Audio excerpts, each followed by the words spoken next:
여러분, 앞으로 24시간 의료 지원이 가능한 장애인 거주시설이 생깁니다. 혹시 이런 상황을 겪어보신 적 있으신가요?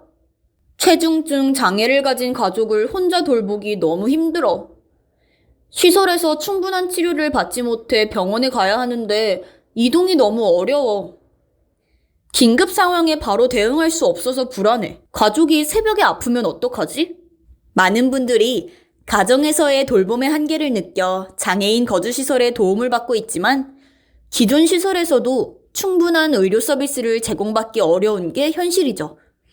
실제로 많은 체중증 장애인들이 의료 지원 부족으로 인해 큰 어려움을 겪고 있는데요. 이런 어려움을 해결하기 위해 정부가 의료 집중형 장애인 거주시설을 시범적으로 운영한다고 발표했습니다. 새로운 시설은 기존과 어떻게 다를까요?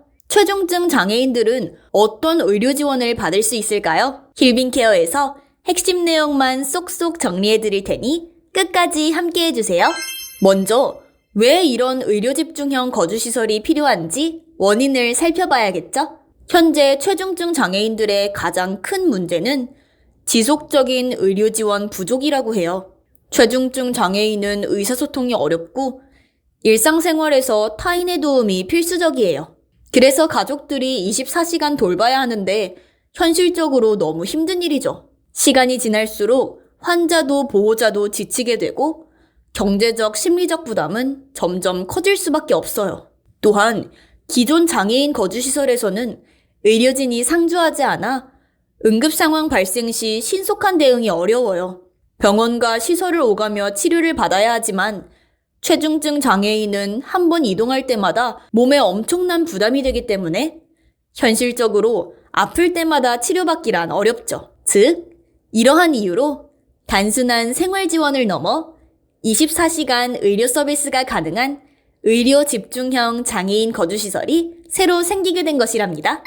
의료 집중형 거주시설이 정확히 무엇인지 알려드릴게요. 의료 집중형 거주시설이란 체중증 장애인을 주요 대상으로 집중적인 의료 케어 서비스를 제공하는 시설이에요. 이 시설에는 의료진이 상주해 있기 때문에 응급 상황일 때 빠른 대응이 가능해요.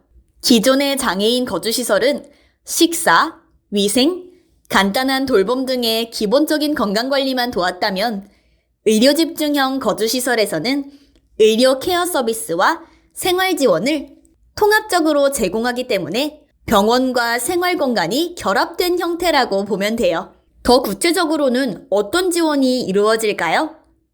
하나, 24시간 의료 지원. 의사와 간호사가 이 시설에 24시간 거주해 있기 때문에 내 가족의 건강 상태를 꾸준하게 관리해줘요. 응급한 상황이 발생하면 신속한 대응이 가능하고 재활치료나 투약관리 등의 업무도 체계적으로 진행되어 의료 돌봄 품질이 좋아요. 둘, 맞춤형 생활 지원. 식사, 개인위생, 일상생활 보조를 비롯해 장애 특성에 맞춘 개별 케어 프로그램을 운영해요. 개인의 능력과 필요에 맞춘 일상생활 기술을 학습하고 음악, 체육, 미술활동 등의 개인의 관심사에 맞는 취미 활동을 발굴하고 참여를 돕기도 해요. 셋, 보호자가 없어도 안정적인 생활을 제공해요. 보호자가 곁에 있지 않아도 안정적인 돌봄과 치료를 제공하기 때문에 보호자의 심리적 부담감이 줄어들고 안심하고 내 가족을 맡길 수 있어요. 전체적으로 보면 병원 같은 시설이 아니라 생활하면서 치료까지 가능한 시설이라는 점이 가장 큰 특징이죠. 이 시설은 누가 이용할 수 있을까요?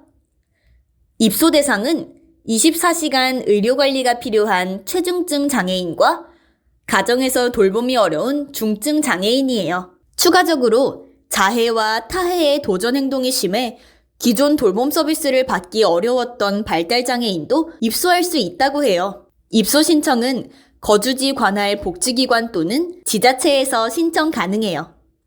다만 의료 필요도 평가 후 입소 가능 여부가 결정돼요. 아직까지는 꼭 필요한 분들이 우선적으로 지원받을 수 있도록 심사를 거쳐서 운영된다고 해요. 오늘 영상에서는 체중증 장애인을 위한 의료 집중형 거주시설 시범 도입에 대해 알아보았는데요. 핵심 포인트 3가지를 다시 짚어드리자면 24시간 의료 지원이 가능한 새로운 장애인 거주시설이 생긴다는 것. 전문의가 상주에 있어 응급상황 대응과 맞춤형 재활치료까지 가능하다는 것.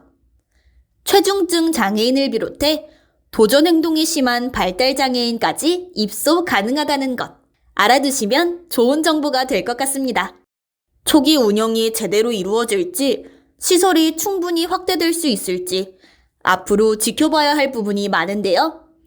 여러분은 이 정책에 대해 어떻게 생각하시나요? 여러분의 의견을 댓글로 남겨주세요. 다음 영상에서도 유익한 정보로 찾아뵐게요.